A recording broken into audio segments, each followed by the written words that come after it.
Assalomu alaykum Jalizi brend obunachilari. Bugun ushbu fayzli xonadonga, ko'pgina xonalariga parda hamda jalizilar ilganmiz. Videoni oxirigacha ko'rsanglar, hammasini birma-bir ko'rsatib chiqamiz. Ichkarilari juda ham chiroyli atmosferada. Bugun yolg'iz emasman, onam bilanman. Assalomu alaykum Jalizi brend obunachilari. Bugun biz sizlarga mana shu xonadonga tikkan pardalarimni birma-bir ko'rsatamiz. Bo'lmasa ketdik. Kirishdan boshlaymiz. Kiraveraylik.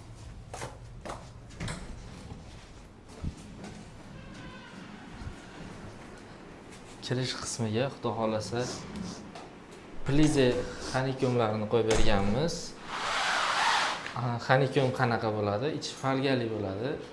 Ipi ko'rinmaydi. Falgali bo'lgan hisobiga tashqarida issiq rasa qattiq urganda ham issiqlikni to'sib beradi. Qishda sovuq bo'lganda ham sovuqda ushlab turadi. Aynan mana shu qismdagi xolos bu akvadagi sovuqlar kirsa ushlanmaydi. Ko'pchilik shuni so'raydi. Pastdan ham ishlaveradi. 100% qop-qorong'i bo'lgan. Faqat shu joyda issiq sovuqni to'sib beradi xolos. Ko'pchilik noto'g'ri ma'lumot berib sotyapti. Bu yerga onam pardalar ilgan, o'zi tushuntiradi. Mana shu interyer qismiga moslashgan. O'zi buniki qanaqa bo'lgan aya? Bu yerni pardasini biz birinchi tikib ildik. Uyda egalariga yoqqandan keyin boshqa xonalarga tikdik. Ko'rib turganingizdek juda ham zo'r chiqqan. Relesli bo'lgan. Har bir xona relesli karniz, ya'ni bu suriladi. Eng muhimi baquvvat turadi. Juda ham hali osilib qolmaydi yoki bitta ikkitalik kruchoylari tushib ketmaydi. Yuvganingizda ham bemalol qayta ilsangiz bo'ladi. Aksessuarlari moslangan. Materiallarimiz italyanskiy. Patologlarga e'tibor beringlar. Qanaqa chiroyli chiqqan, lyustralari, galagenlari hamma yo'g'i moslangan. Shu mebellarimiz bizniki emas, uyda egasiniki. Endi bu tarafga o'tamiz. Yotoqxonaga. Bu kirishda har bir koridorda ham sanuzellari bor. Bu yerda ko'rsatmay qo'yamiz. Xonalar ichidagilarni ko'rsatib beramiz. Mana ko'rganingizdek bu xonamizni ham onam moslab bergan materiallarini o'zi tushuntirib chiqadi. Qanaqa tikildi, qanaqa ranglar tanlandi. Bu xona hojona xonasi. Biz bu yerga yorqin ranglardan foydalandik. Aksessuarlarni ham o'ziga mosladik. Hamma xonalarning matolari Turkiya va Italiya matolaridan. Bu yerda sanuzellarini ko'rsanglar bo'ladi. Juda ham zo'r chiqqan. Tilla rangdan foydalanilganligi uchun betlari ham tilla rang bo'lgan. Dushovoy kabina. Mana unitaz, adashmasam bu ham pultli. Bu ham ajoyib oyna ekan. Shkaflari. Hamma sharoiti bor. Sushilkalari ham bor ekan. Bu yerda esa garderobi bor. Qaranglar, kul chatirlari ham tilla rangdan qilingan. Svetda qolamiz. Ko'rib turganingizdek, poyabzallar uchun va ustvosh, tilla taqinchoqlar, paypoqlar hamma yo'q o'ylangan. Art House jamoasi remont qiladi. Art House Toshkentda vodiy bo'ylab xizmat qiladi. Ko'rib turganingizdek juda ham zo'r chiqqan. Qaranglar, mana uni o'zi ham qishda isitadi, ham hozir sovuq chiqaradi. Juda ham sovuq bu. Hattoki pol ham sovuq. Shunaqa yangicha narsa ekan. Birinchi marta ko'rishim. Ancha bo'lgandi balki chiqqaniga. Bu yer bolalar xonasi, mana ham tushuntirib beradi. Bu xona o'g'il bolalar xonasi. Ranglardan moslab partellarini qildik va hayte fasonda mosladik. Buni xonani ham lyustralari mana chiroyli. Mashinaning rasmi chizilgan. Shkaflari qaymoq rangda bo'lgan. Bu xonalarda har biri ochiladi, derazani ochsa bo'ladi, relesliga bo'lgan. Bu xonada ham mana bolalar uchun garderob qilingan, kattagina. Почти hozirgi domlarda bitta xonasidek keladi. Juda ham katta ekan. Bemalol kiyinib, kiyimlarni dazmollab, aytkish yishilkalarda ilib, mana zo'r bo'ldi hozirgi paytda sharoitlar. Bundan keyingi xona ham o'g'il bolalar uchun qilingan. Aynan o'g'il bolalar uchun moslangan. Yashil rang edi. Biz maloshnidan foydalandik, chunki bunga to'qroq tanlash kerak edi yoki ochroq. Bundan ko'ra qaymoq rangdan parda tanlaganmiz. Mana. Ayam tushuntirib beradi. Bu xonani ham materiali va tullari ochiq rang bo'ldi, chunki mebelga moslandi. Ko'rib turganingizdek, lyustralari ham o'zgacha uslubda qilingan. Bet narigi xona singari garderob bir xil. Mana shuning uchun ko'rsatibmiz. Bu yer yana sanuzel, kirib yuvadigan joy. Bu yer esa yotoqxona kattalar uchun. Pardalarni ham tushuntiradi. Bu yer yotoqxona bo'lgani uchun biz bu yerni yopiladigan qilib tikdik. Bemalol to'sib, Yana bo'lsa dam olsa bo'ladi. Mana svetlar o'chirganimizda qorong'ulik kerak bo'ladi. Shunda bemalol to'ssa bo'ladi. Televizorlari, shkaflari, hamma yo'q. Garderobdagi shkafni rangi juda ham yoqdi. Vashshi zo'r chiqibdi ranglari. Bu yerga kiyimlarni ilib qo'yib, taxlab qo'yib, hamma sharoit bor. Dazmol stollari ham mana bu yerdan chiqadi, universal mexanizmli. Hamma xonani kontroli bor, havo haroratini ushlab turadigan datchiklari bor.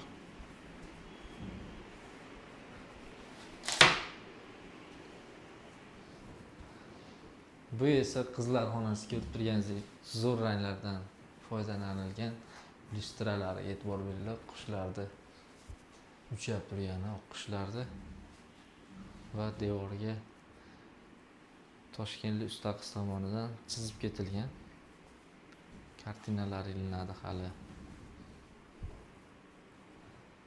Juda ham zo'r. Pardalarini, shkaflarini mana moslangan. Bu yerni pushtirang qildik, pushtirang qizlar rangi va bu yerda отопление bo'lganini hisobiga biz kaltaroq qilib tikdik.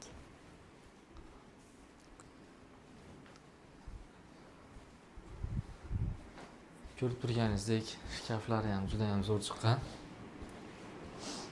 Bu sensorli svet.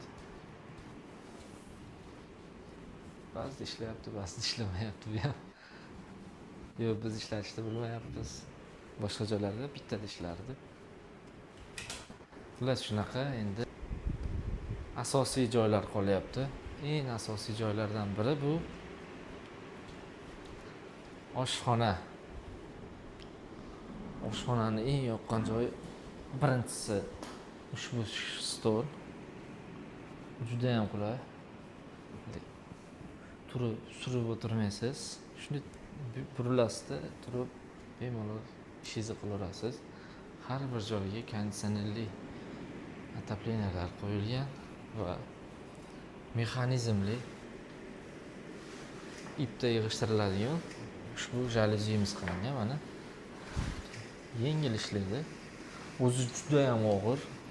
Kilosi 2 kishi, 3 kishi ushlab zo'rg'a qo'yib oldik. Bundan oldin ham ko'p qo'ygan edik, faqat reklama qila olmagan edi. O'zim bormagan edim. Bilasizlar, ukamlar o'rnatib yursa, men syomkada chiqimman. Shkaf ranglariga e'tibor beringlar.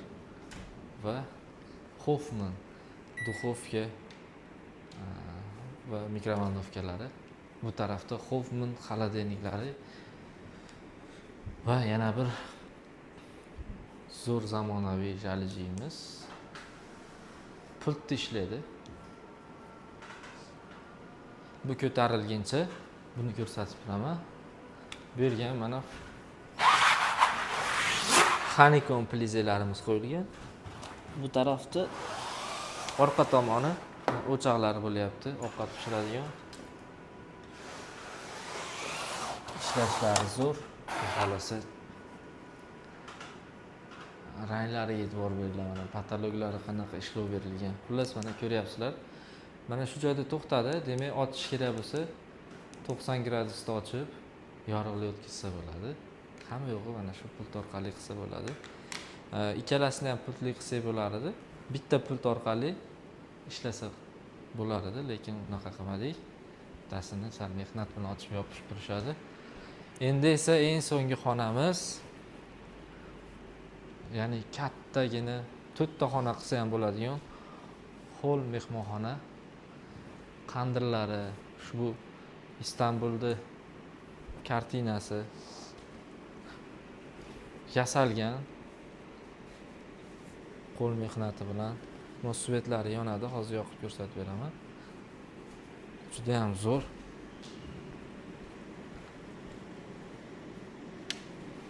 Mana svetlari ham yondi.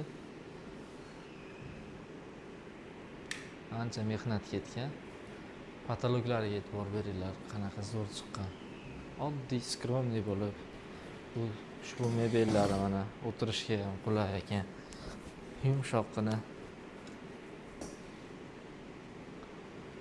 Va yana bu xonadagi eng yoqqan joyi mana shu stol va mana bu shkaf. Juda ham og'ir ekan. O'zini kilosi, lekin ishlashi yengil. Laminat emasda, bu yong'oq daraxtidan materiali. Juda ham vashshe zo'r chiqqan. Buni ham svetlari yonadi, pult orqali ichki qismlari, televizorlari kattalari va bu toshlar qo'yilgan. Juda ham zo'r qildi mana. Endi esa bu xonani ko'rkiga ko'rk qo'shib, quyoshdan himoya qilib, xohlasa ancha bezagini oshirgan pardalar. Buni ayam ma'lumot beradi. Biz bu zalga yaqindan yondoshdik, chunki bu zalni bo'yi 382 bo'lganligi uchun bu tulimizni bo'yi yetmas edi. Shunga biz buni uzaytirib fason qildik. Keyin aksessuarlarga ham rosa ham e'tibor berdik. Italyanskiy matodan foydalandik qaliniga. Hammasini chiroyli qilib tikdik.